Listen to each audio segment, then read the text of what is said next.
অবেলায় জঙ্গলে যাওয়া কি ঠিক হচ্ছে? দিদি, বাড়ি চল। আজকে আমার একদম জঙ্গলে যেতে ইচ্ছে করছে না। কাঠ কুড়িয়ে না নিয়ে গেলে রান্না হবে না। আজকে একেবারে 2 দিনের কাঠ কুড়িয়ে তারপরে বাড়ি ফিরবো। মনোজ কাকার মেহগনি বাগানে গেলেই তো হতো রে। মনোজ কাকার বউ রাগ করে। একবার কাঠ কুড়াতে গিয়ে অপমানিত হয়ে বাড়ি চলে আসছিলাম। ওরা অনেক খারাপ মানুষ। আচ্ছা দিদি, যাদের অনেক টাকা পয়সা তারা কি সবাই এমন খারাপ হয়? সবাই খারাপ হয় না, কিন্তু কিছু কিছু মানুষ তো খারাপ হয়। এই সময় জঙ্গলে কাঠ কুড়াতে যাওয়াটা আমার কাছে একদম নিরাপদ মনে হচ্ছে না। তুই একটু বেশি ভয় পাস। এত ভয় পেলে কি করে চলবে বল? তোর মতো সাহস আমার নেই, তবে সাহস থাকা অবশ্য ভালো। এই তো জঙ্গলের ভিতর চলে এসেছি, কাঠ কুড়ানো শুরু কর। এখানে তো কোনো কাঠই নেই, আমাদের আরেকটু ভেতরে যেতে হবে। সামনের দিকে চল। আপনারা আপনারা কারা? আমাদের সামনে কেন? এখান থেকে চলে যান। তোদের এখান থেকে নিয়ে যাব। আমাদের নিয়ে যাবেন কেন? আমরা তো আপনাদের কোনো ক্ষতি করিনি। আমরা যাদের ধরে নিয়ে যাই তারা তো আমাদের কোনো ক্ষতি করে না। দয়া করে আমাদের যেতে দিন। রাজীব, এদের দুজনকে দড়ি দিয়ে বেঁধে নিয়ে চল। আমাদের কোথায় নিয়ে যাবেন? আমার সাথে চল, তারপর ধীরে ধীরে সব বুঝতে পারবি।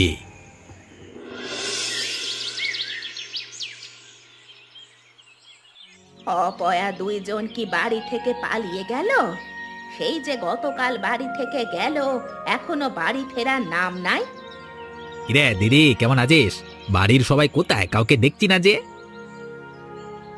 এই তো চলে যাচ্ছে। তা তুই কি মনে করে? কেন, দিদির বাড়ি কি আসতে পারি না? তোকে তো আসতে বললেও আসিস না, তাই বলছি আর কি। সবাই কোথায়? দাদা বাবুর কাছে আমার দরকার আছে। আর বলিস না, অপয়া 2 জন গতকাল সন্ধ্যায় জঙ্গলে কাঠ কুড়াতে গিয়েছিল। সেই যে গেছে, এখনো ফিরে আসেনি। মনে হয় বাড়ি থেকে পালিয়ে গেছে। পালিয়ে গেলে তো তোর জন্য ভালো। এখন থেকে তুই শান্তিতে থাকতে পারবি। তুই এইসব কি বলিস? ওরা বাড়ি না থাকলে আমার খুব সুবিধা হয়। বাড়ির কাজকর্ম সব ওরা 2 বোনে মিলে করে। আমি তো পায়ের ওপর পা তুলে খাই। সে যাকগে, ওদের জন্য মন খারাপ করে আর কি হবে? ঠিক সময় মতো ওরা চলে আসবে। ওদের জন্য মন খারাপ হচ্ছে না, আমার মন খারাপ হচ্ছে বাড়ির কাজ এখন থেকে আমায় করতে হবে এটা ভেবে। সব মেয়েদের জন্য আমার এত ভাব ভালোবাসা নেই। দাদাবাবু কোথায় গেছে? ওনাকে তো দেখছি না। সেই সকালে ঘুম থেকে উঠে মেয়েদের খোঁজ করতে গেছে। যাওয়ার সময় বলে গেছে ওদের না নিয়ে নাকি বাড়ি ফিরবে না। তা তুই কি জন্য এসেছিস এখনো তো বললি না? মানে দাদাবাবু আসলে বলতাম আর কি। আরে দিদি, তুই কি আমাকে বাইরে দাঁড় করিয়ে রাখবি? হ্যাঁ এই কুটুম তো। ঘরে চল।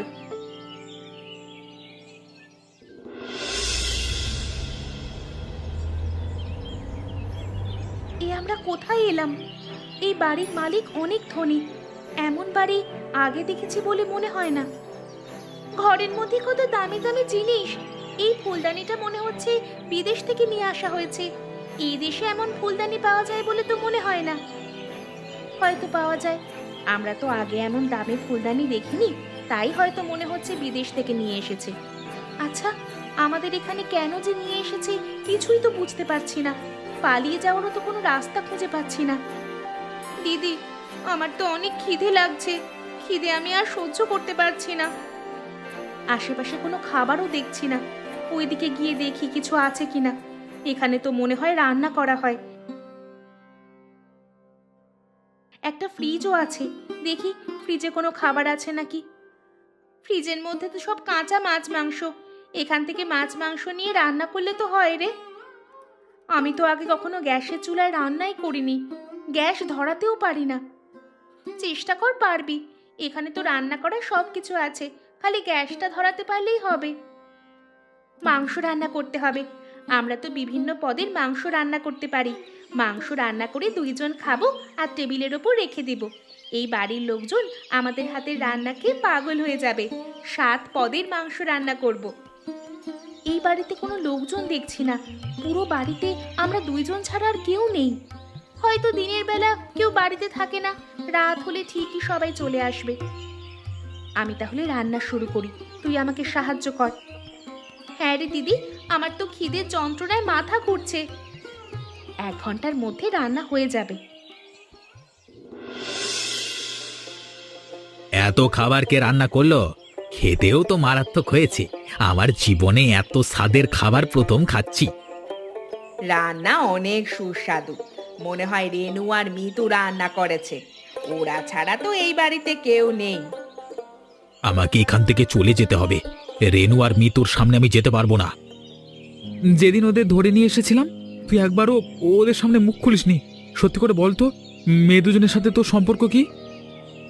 ওরা আমার দিদির সৎ মেয়ে।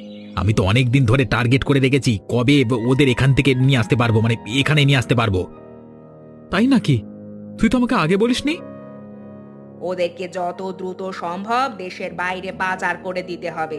এখানে বেশি দিন রাখা নিরাপদ নয়। ঠিক, আগে আমরা খেয়ে নি, তারপর পাচার নিয়ে আলোচনা করা যাবে। অনেক পদের মাংস রান্না করেছে। বাবা গো, মুরগির মাংস 7 রকমের রান্না, উফ বাবা। হ্যাঁ, এমন অদ্ভুত স্বাদের রান্না আমিও আগে খাইনি। এটা তো মাংসের কোরমা। আমি সেটা দিয়ে খাচ্ছি, সেটা বেশি ঝালও না আবার মিষ্টিও না। ঠিক বড় রেস্টুরেন্টগুলোতে যেমন রান্না করা হতো তেমন। একেবারে যেন অমৃত খাচ্ছি। গ্রাম এলাকার মেয়েরা এত ভালো রান্না করতে পারে, এ আমি আগে কখনো জানতাম না। ওদের খাবার খেয়ে ভুলে থাকলে হবে না, আমাদের এখন মূল কাজ নিয়ে ভাবতে হবে। আগামী 2 দিনের মধ্যে রেনু আর মিতুকে বিদেশে পাচার করতে হবে। তবে পাচার করার আগে ওদের অজ্ঞান করে নিতে হবে। সে করা যাবে, আপনি এটা নিয়ে চিন্তা করবেন না। ঠিক আছে। দিদি, তোর সাথে আমার কিছু কথা ছিল। কি বলতে চাইছিস বল। তুই হঠাৎ হঠাৎ কোথায় যাস? গতকাল রাতেও তো বাড়ি ফিরিসনি। আমার কাজ থাকে, সবসময় বাড়ি বসে থাকলে তো হবে না। এবার বল তো তুই কি বলতে চাইছিস? দাদাবাবু কি বাড়িতে থাকে না? আমি তো কখনো ওনাকে বাড়ি থাকতে দেখি না। মেয়েদের জন্য কষ্ট পাচ্ছে, রোজ সকালে ঘুম থেকে উঠে ওদের খোঁজ করতে চলে যায়। দিদি, একটা কথা বলি, কিছু মনে করিস না। হেয়ালি না করে কি বলবি বল তো। তুই আমার সাথে চল। এখানে থেকে কি করবি? বিয়ের পর থেকে এই সংসারের জন্য তুই খেটেই গেলি, কিন্তু বিনিময় কিছু পেলি না। তা কি করে হয়? তাছাড়া আমি যাব কোথায়? বিদেশে তোর জন্য ভালো চাকরির ব্যবস্থা করেছি, সেখানে তুই প্রতি মাসে 50,000 টাকা করে পাবি। সে না হয় বুঝলাম, কিন্তু এই সংসার ছেড়ে কি যাওয়া ঠিক হবে? এই সংসারে তোর কে আছে বল? আজকে যদি তোর নিজের ছেলে থাকতো তাহলে একটা কথা ছিল। দেখি তোর দাদাবাবুর সাথে কথা বলে, উনি যদি যেতে চায় তাহলে যাব। দাদাবাবুর সাথে কথা বলে কি হবে? উনি তোকে যেতে দেবে না, তুই আমার সাথে নিজের ইচ্ছায় চল। ঠিক আছে, কখন যেতে হবে বল। কালকে সন্ধ্যায় তোকে আমি এসে নিয়ে যাব।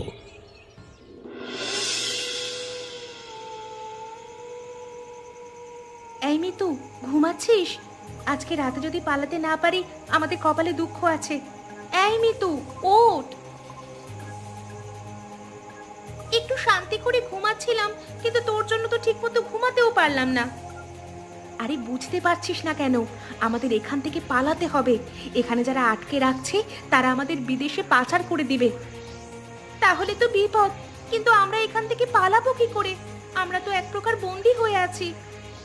সেটাই তো ভাবছি, এত বড় বাড়ি, এখান থেকে পালিয়ে যাওয়া কষ্ট হয়ে যাবে। এত রাতে আবার কে এলো দিদি? দেখ তো। আপনি? হ্যাঁ, আমি এসেছি আপনাদের উপকার করতে। আমাদের উপকার? আপনারা এখান থেকে পালিয়ে যান, ভোরে আপনাদের এখান থেকে নিয়ে যাওয়া হবে। আমাকে এখন বলা হয়েছিল অজ্ঞান করা ওষুধ খাইয়ে আপনাদের অজ্ঞান করে রাখতে, কিন্তু আমি সেটা করিনি। আমি অনেক পাপ কাজ করেছি, কিন্তু আর কোনো পাপ কাজ করতে চাই না। আমরা তো পালিয়ে যেতে চাই, কিন্তু এখান থেকে পালিয়ে যাব কি করে? চারিদিকে তো আটকানো, জানলা দিয়েও তো পালাতে পারবো না। আমি আপনাদের পালিয়ে যাবার ব্যবস্থা করে দেব। পেছনে জানলা ভেঙে দেবার ব্যবস্থা করছি। জানালা ভাঙার পর জানালা বেয়ে পালিয়ে যান। আপনাকে অনেক ধন্যবাদ। তাহলে আমি তাড়াতাড়ি জানালা ভাঙবার ব্যবস্থা করি। ঠিক আছে।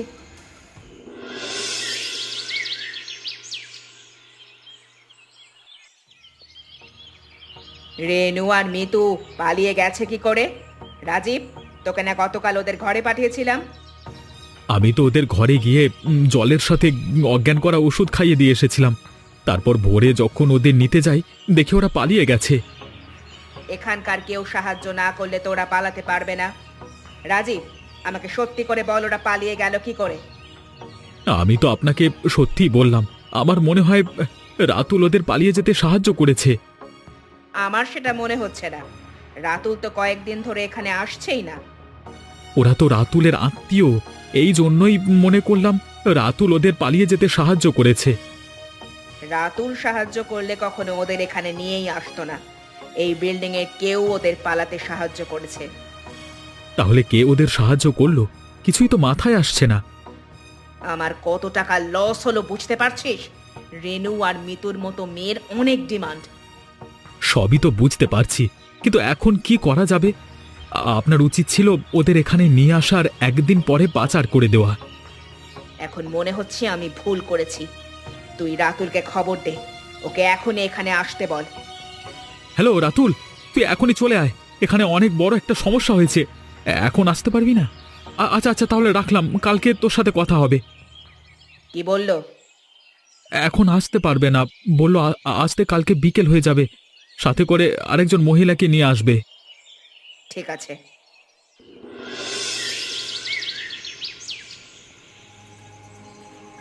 এইভাবে তোর দাদাবাবুকে খুন করা কি ঠিক হলো?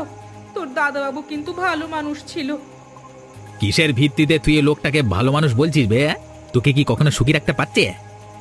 সেটা অবশ্য তুই ঠিক বলেছিস। গতকাল এত করে বোঝালাম বিদেশে মেয়েদের জন্য ভালো কাজের ব্যবস্থা আছে, আমার কথা কিছুতেই গুরুত্ব দিল না। এই জন্যই তো তোকে বুদ্ধি দিয়েছিলাম, দাদাবাবুকে পৃথিবী থেকে সরিয়ে দে। তোর কথা মতো তো সব করেছি, এখন আমি কি করব? এই বস্তাবন্দি লাশের জন্য একটা ব্যবস্থা তো করতে হবে। পুকুরের জলে ফেলে দিতে হবে, তবে বস্তা থেকে বার করে ফেলতে হবে, বুঝলে? বস্তা থেকে বার করার কোনো দরকার নেই, এইভাবেই ফেলে দিই। এভাবে ফেলা ঠিক হবে না। এইভাবে বস্তাবন্দি অবস্থায় পাওয়া গেলে সবাই বলবে খুন করা হয়েছে, তোকে লোকজন সন্দেহ করতে পারে। লোকে যা ইচ্ছা মনে করুক, এইভাবেই ফেলে দিই। তাছাড়া আমরা তো কাল বাড়ি থেকে চলে যাচ্ছি, তাহলে এত চিন্তা করে কি হবে? আচ্ছা, বস্তাটা ধর, শক্ত করে ধর। বাঁচা গেল। এবার ঘরে গিয়ে টানা একটা ঘুম দেব, তারপর কাল বাড়ি ছেড়ে চলে যাব। তোর এবার টাকার কোনো অভাব হবে না, বুঝলি? সারা জীবন বিদেশে আরামে থাকতে পারবি, মস্তি মস্তি। হ্যাঁ, এটাই তো আমি চাই, কিন্তু পোড়া কপাল বলে আমার এখানে বিয়ে হয়েছিল। তোর কপাল এবারে খুলে যাবে রে। দেখা যাবে কেমন কপাল খোলে। এতদিন পর বাড়ি এলাম, কিন্তু কারোর কোনো খোঁজ নেই। সবাই কোথায় গেছে কে জানে। বাবার জন্য মনটা কেমন যেন করছে। মনে হয় আমরা বাড়িতে নেই, তাই বাবা মাও বাড়ি নেই। মার কথা তুই বাদ দে, মা কখনো আমাদের কথা ভাবে না। আমরা বাড়ি ছিলাম না, এতে করে মা বরং খুশি হয়েছিল। একটা কথা না বললেই নয়, রাজীব যদি আমাদের পালাতে সাহায্য না করতো, আমরা কিন্তু বাঁচতে পারতাম না। তুই ঠিক বলেছিস, তবে ওইখানে একজন লোকের মুখ সবসময় বাঁধা থাকতো। আমার কেন জানি মুখ বাঁধা লোকটাকে চেনা চেনা লাগতো। আমারও চেনা চেনা লাগতো, অনেকটা রাতুল মামার মতো মনে হতো। রাতুল মামা? হ্যাঁ হ্যাঁ, হতে পারে। এই জন্য আমাদের সামনে মুখ বেঁধে থাকতো। আচ্ছা দিদি, ওই শয়তানগুলো তো অনেক মেয়ে পাচার করে। ওরা যে কত মেয়ে সর্বনাশ করে তার তো কোনো ঠিক নাই। আমরা তো সেই বড় বিল্ডিংটা চিনি, আমাদের কাজ হবে পুলিশকে ইনফর্ম করা, নইলে আরও যে কত মেয়ের সর্বনাশ হবে তার কোনো ঠিক নাই।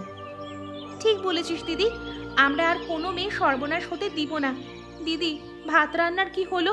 তাড়াতাড়ি কর, আমার যে খুব খিদে লাগছে। এই তো প্রায় হয়ে গেছে, তাড়াতাড়ি রান্না সেরে স্নান করে তারপর খেয়ে নিব। তবে রাজীবের কোনো বিপদ হোক এটা আমি চাই না। আমাদের পালিয়ে যেতে সাহায্য করা ছাড়াও ও ওই বাড়িতে আমাদের আশ্রয় দিয়েছিল। ওনার কোনো ক্ষতি হবে না। এখন চল আমরা স্নান করে আসি। ঠিক আছে। রেনু আর মিতুকে আবার ধরে নিয়ে আসার ব্যবস্থা করতে হবে। কালকে বাড়ি গিয়ে দেখতে হবে, ওরা হয়তো বাড়ি গেছে। কি দরকার? ওরা ছাড়া কি আর কোনো মেয়ে নেই? ওদের আবার যদি ধরে নিয়ে আসা হয় তাহলে আমরা বিপদে পড়ব। তুই ওদের হয়ে এত কথা বলছিস কেন? আমার কেন জানি মনে হচ্ছে ওদের পালিয়ে যেতে তুই সাহায্য করেছিস। আমি পালিয়ে যেতে সাহায্য করিনি। বলতে চাইছি যারা পালিয়ে গেছে তাদের আবার ধরে নিয়ে আসা মানে বিপদে পড়া। আজ আমি একটা কথা বলে রাখছি, যদি কখনো জানতে পারি কে ওদের পালিয়ে যেতে সাহায্য করেছে, তাহলে তাকে আমি নিজের হাতে শেষ করে দিব।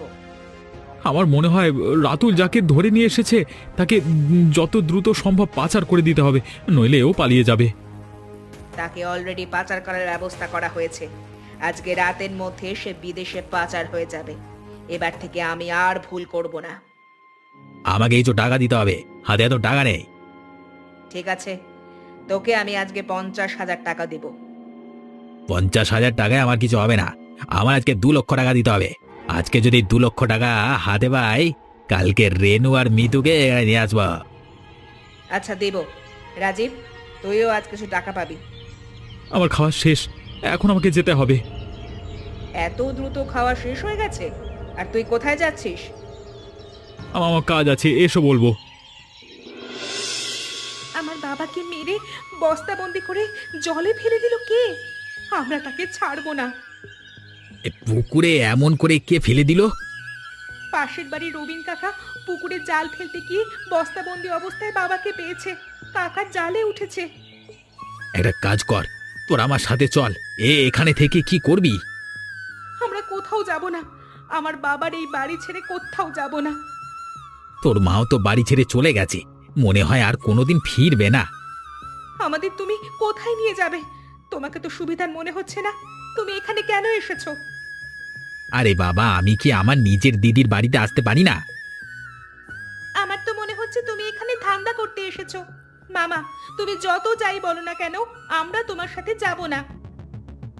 আরে বাবা, আমি তোদের ভালোর জন্য বলছি, তোরা আমার সাথে চল। তুমি একজন পাচারকারী। তোমার নিজের বোনকেও তুমি পাচার করে দিয়েছো। তোরা কিন্তু বেশি বলছিস, না জেনে কারোর সম্পর্কে কথা বলা ঠিক না। আমরা কিচ্ছু জানি না মনে করেছো? সব জানি। তুমি মুখ বেঁধে আমাদের ধরে নিয়ে গিয়েছিলে। তোমাকে আমরা পুলিশে দিব। তোদের সাথে ফাও কথা বলে লাভ নেই, বুঝলাম? যাও, তোমাকে যেন বাড়ির আশেপাশে না দেখি। আর শোনো, আমার বাবার খুনিকেও খুব দ্রুত খুঁজে বার করব।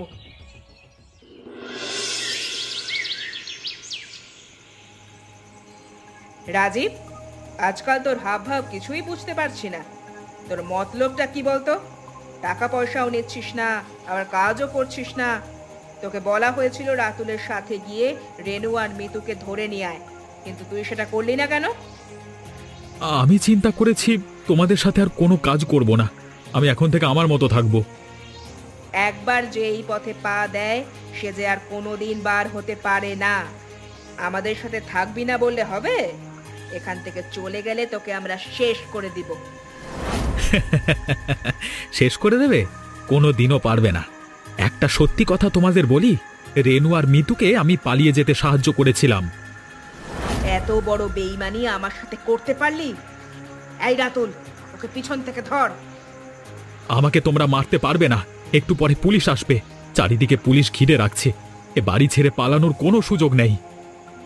পালিয়ে যাওয়ার অনেক গোপন রাস্তা আছে। আমরা গোপন রাস্তা দিয়ে পালাবো। এ বাড়ির কোথায় গোপন রাস্তা আছে আমি সব জানি, আগে থেকেই পুলিশকে ইনফর্ম করে রেখেছিলাম। তুই তাহলে এতদিন ধরে এই করেছিস? আমরা কিছুই বুঝতে পারিনি। হ্যাঁ, আমি এতদিন পুলিশের হয়ে কাজ করেছি, একটু পরে পুলিশ আসবে। বেঈমান, তোকে আমি নিজের থেকে বেশি বিশ্বাস করতাম। আমি কোনো বিশ্বাসঘাতককে বাঁচিয়ে রাখতে পারবো না। তোর মতো বেঈমানের এই পৃথিবীতে কোনো জায়গা নেই।